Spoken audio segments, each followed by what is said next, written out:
Hello mga iyay! Ayan, sino ang mga mahihilig sa sausawan or sinamak kung sa amin sa Ilonggo? So ito guys, gagawa tayo ng ating version ng sinamak, no?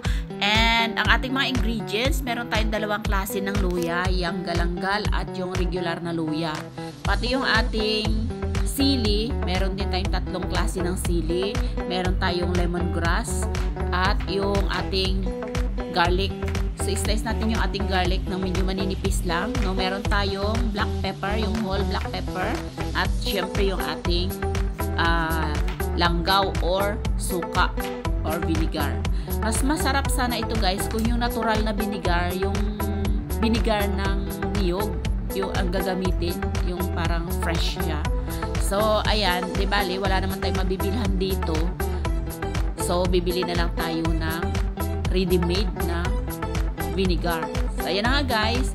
I-arrange lang natin yung ating mga ingredients sa ating malinis na bote.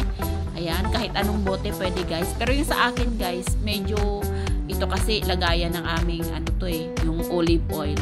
So, parang ito ang naisip ko kasi medyo malaki-laki, no? Medyo marami-rami ang magawa ko. So, ayan, sinalansan na natin lahat ng ating mga ingredients dyan sa ating bote.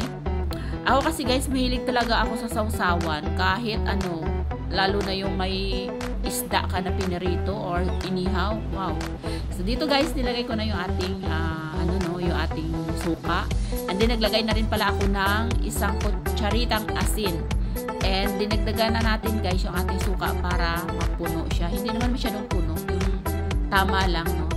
So ayan na guys, ang ganda ng ating sausawan. Ayan, in few weeks, in one week later, masarap na yan. So yung sausawan natin guys, hindi na natin kailangan lagyan ng asin, no, kasi nilagyan ko na siya ng asin. O wag na tayo magtoyo, no, kasi masama rin yung toyo. So ayan na guys, ang ating sausawan.